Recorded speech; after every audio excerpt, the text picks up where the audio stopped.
சர்வம் முருகார்ப்பணம். இன்றைக்கி நம்ம எதை பற்றி பார்க்க போகிறோன்னா திதி. அந்த திதினா என்னது, அமாவாசை பௌர்ணமி பற்றி பார்க்க போகிறோம்.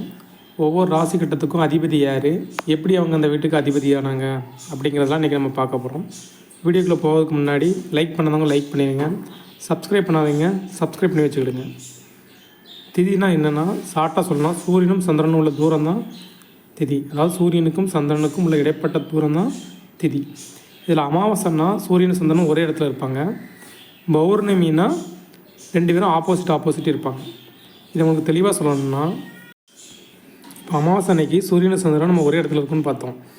அந்த சந்திரன் என்ன செய்யணும்னா சூரியன்லேருந்து தினமும் ஒரு 12 டிகிரி வரைக்கும் நகர்ந்து போய்கிட்டே இருப்பார். சரிங்களா? பௌர்ணமி அன்னைக்கு கரெக்டாக பார்த்திங்கன்னா சூரியனுக்கும் பௌர்ணமிக்கும் இடையில் 180 டிகிரி தூரத்தில் இருப்பார் சந்திரன். அதாவது ராசி கட்டத்தில் பார்த்திங்கன்னா சந்திரன் இருக்க வீட்டிலேருந்து சூரியன் 7வது வீட்டில் இருப்பார், சூரியன் இருக்க வீட்டிலேருந்து சந்திரன் 7வது வீட்டில் இருப்பார். 7வது வீட்டில் இருந்து ரெண்டு பேரும் ஒருத்தருக்கு ஒருத்தர் எதிர்த்து பார்க்குற மாதிரி கிரகங்கள் அமைப்பு இருக்கும். அப்படி இருந்துன்னா அன்றைக்கி பௌர்ணமின்னு அர்த்தம். இதை வச்சு நம்ம ஒருத்தவங்க ஜாதகத்தில் வச்சு அவங்க பிறந்தது வளர்ப்பிறையா தேய்பிறையா அப்படிங்கிறதையும் கண்டுபிடிச்சிடலாம். இப்போ உதாரணத்துக்கு சந்திரன் சூரியன் நெருங்கிக்கிட்டே இருக்கிறாருன்னா அவங்க தேய்பிறையில் பிறந்திருக்காங்கன்னு அர்த்தம். அதே சூரியன்லேருந்து சந்திரன் விலகி போய்கிட்டே இருக்காருன்னா ஒரு வளர்பிறையில் பிறந்திருக்காருன்னு அர்த்தம். அதே சூரியன்லேருந்து சந்திரன் 7ஆம் இடத்துல உட்காந்துருக்காருன்னா அன்னைக்கு பௌர்ணமின்னு அர்த்தம். இப்போது அமாவாசை அன்னைக்கு சூரியனும் சந்திரனும் சேர்ந்துருக்காருன்னு வச்சுக்கோங்களேன். அவர் 15 நாளில் கரெக்டாக தள்ளி போய் 180 டிகிரி தள்ளி போய் பௌர்ணமி ஆயிடுவார். அதுக்கடுத்து அதே 15 நாளில் மறுபடியும் சூரியனோட சேர்ந்து அமாவாசை ஆயிரும். மொத்தம் 30 நாள். அப்போ சந்திரன் ஒரு முறை சுற்றி வரதுக்கு தேவைப்படுறதுனால 30 நாளில் திரும்பவும் சூரியனிடமே பக்கத்தில் வந்து சேர்ந்துக்கிடுவார். நம்ம ஃபஸ்ட்டே பார்த்தோம், சந்திரன் தினமும் சூரியன்லேருந்து 12 டிகிரி நடந்து போயிட்டே இருப்பாருன்னு. சரிங்களா? அப்போ அமாவாசை அன்னைக்கு கணக்கு சொல்லுவோம். அமாவாசையிலேருந்து மறுநாள் சந்திரன் 12 டிகிரி விலகிட்டாருன்னா அன்னைக்கு தான் பெயர் திதி பிரதமை. அதுக்கடுத்து மறுநாள் 12 டிகிரி விலகியிருப்பார், அன்னைக்கு துதியை. 3ஆம் நாள் விலகியிருப்பார், அதுக்கு திருதியை. 4ஆம் நாள் சதுர்த்தி, 5ஆம் நாள் பஞ்சமி, 6ஆம் நாள் சஷ்டி, 7ஆம் நாள் சப்தமி, 8ஆம் நாள் அஷ்டமி, 9ஆம் நாள் நவமி, 10ஆம் நாள் தசமி, 11ஆம் நாள் ஏகாதசி, 12ஆம் நாள் துவாதசி, 13ஆம் நாள் தீரயோதசி, 14ஆம் நாள் சதுர்தசி, 15ஆம் நாள் பௌர்ணமி. சரிங்களா? இதுதான் திதி. திதி எப்படி வருதுங்க நீங்கள் பார்த்துட்டீங்க. சந்திரனுக்கும் சூரியனுக்கும் இடைப்பட்ட நாள் தான் திதி. சரிங்களா? வளர்பிறையில் வர 15 திதிகளையும் வளர்பிறை திதியும்பாங்க. தேய்பிறையில் வர 15 திதிகளையும் தேய்பிறை திதிகளையும் சொல்லிக்கணும். சரிங்களா? இவையெல்லாம் நம்ம நாள் பார்க்கறதுக்கு உதவும். பொதுவாக அஷ்டமி நவமி காலங்கள் நல்ல காரியங்கள் எதுவும் நம்ம செய்வதில்லை. இதுக்கு ஒரு சின்ன கதை இருக்குது, அந்த கதையை இன்றைக்கி நம்ம பார்க்கலாம். அஷ்டம திதியும் நவம திதியும் மகாவிஷ்ணுகிட்ட போய் கேட்டேன். என்ன சொல்லி கேட்டாங்கன்னா, எங்களுக்கு இந்த மாதிரி எங்கள் இதில் மக்கள் நல்லதே பண்ண மாட்டேங்காங்க, அதனால் எங்களுக்கு ரொம்ப வருத்தமாக இருக்குன்னு சொன்னதுனால அவர் என்ன சொன்னார்னா, கவலைப்படாதீங்க, உங்கள் 2 பேர் தேதியிலையும் நான் அவதரிக்கிறேன் அப்படின்னு சொல்லிட்டு அஷ்டம தேதியில் கிருஷ்ணர் அவதரித்தார், நவமி தேதியில் ராமர் அவதாரம் பண்ணார். இதனால தான் நம்ம பார்த்தோம்னா ராமநவமி, கோகுலாஷ்டமி இதெல்லாம் கொண்டாடுறோம். சரிங்களா? அடுத்து நீங்கள் பஞ்சாங்கத்தில் பார்த்தீங்கன்னா கரணம்னு இருக்கும். அது என்னென்னா, நான் ஃபஸ்ட்டு ஒரு இது பார்த்தோம்மா, சந்திரன் 12 டிகிரியில் நகர்ந்து வர்றது தான் ஒரு திதின்னு சொன்னோம்ல. அந்த 12ல் பாதி 6 டிகிரி சேர்ந்தது தான் கர்ணம். மொத்தம் 11 கர்ணம் இருக்குது. பவ, பாலவ, கௌலவ, தைத்தூளை, கரசை, வனிசை, பத்தரை, சகுனி, சதுஸ்பாதம், நாகவம், கிம்ஸ்துக்கணம். சரிங்களா? மொத்தம் 11 கர்ணம். இது நீங்கள் பஞ்சாங்கத்தில் பார்த்தீங்கன்னா இருக்கிறது பேர் தான் யோகம். இது மொத்தம் 2 வகைப்படும். சரிங்களா? ஒன்று சூரியனும் சந்திரனும் சம்மந்தப்பட்டது. அதாவது சூரியனுக்கும் சந்திரனுக்குள்ள தூரம் எவ்வளவோ அதை பொறுத்து ஒரு யோகம் அமையும்.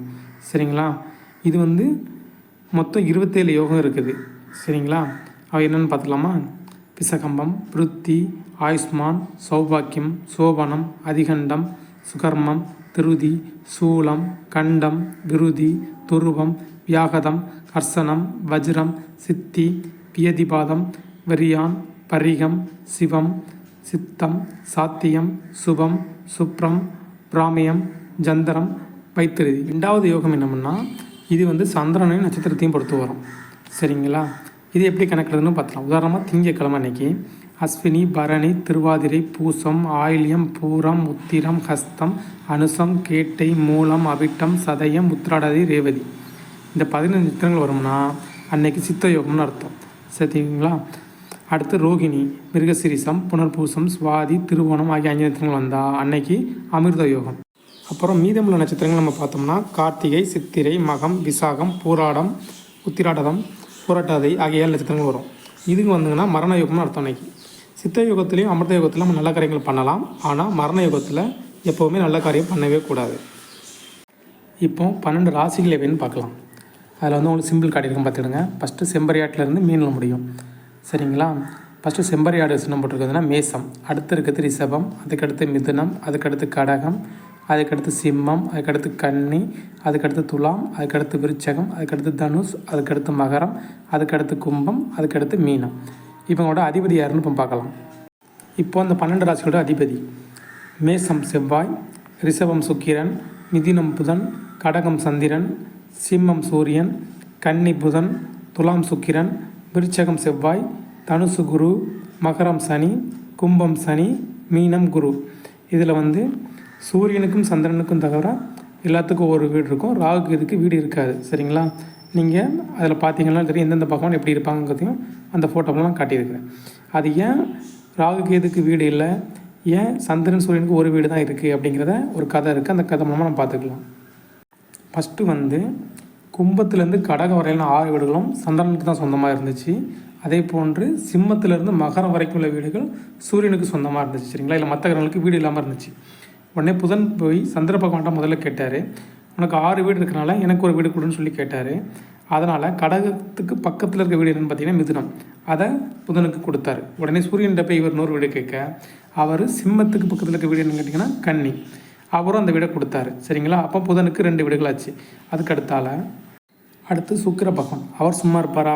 அவர் பங்குக்கு அவரும் சந்திரன்கிட்ட போய் எனக்கு வீடு கேட்டார். அவர் சந்திரன் என்ன பண்ணார்னா மிதுனத்துக்கு பக்கத்தில் ஒரு வீடு ரிஷபம், அதை கொடுத்தாரு. அதுக்கு சூரியன்கிட்ட வந்து வீடு கேட்டார். அவர் கன்னிக்கு பக்கத்தில் உள்ள வீடு துலாம், அதை கொடுத்தாரு. அப்போது சுக்கிரனுக்கும் ரிஷபம் துலாம்னு 2 வீடுகள் கிடச்சிட்டு, இதையெல்லாம் பார்த்துக்கிட்டு இருந்த சிவ பகவான் அவரும் போய் சந்திரன்கிட்ட வீடு கேட்டார். அவருக்கு என்ன செய்யலாம்? ரிஷபத்துக்கு பக்கத்தில் உள்ள வீடுனா மேசத்தை கொடுத்துட்டாங்க. சரிங்களா? அடுத்து சூரியன்கிட்ட போய் வீடு கேட்டார். அவர் துலாத்துக்கு பக்கத்தில் உள்ள வீடு விருச்சிகத்தை கொடுத்துட்டாங்க. அதாவது ஒவ்வொருத்தருக்கும் கொடுத்ததுக்கு போக பக்கத்தில் இருக்க வீடை வந்து அதுக்கு அடுத்து வரவங்களுக்கு கொடுத்துக்கிட்டே இருந்தாங்க. சரிங்களா? அதுக்கப்புறம் குரு பகவான் அப்புறம் அவருக்கும் வீடு கொடுக்கணும்ல, அவரும் சந்திரன்கிட்ட போய் கேட்குறாரு.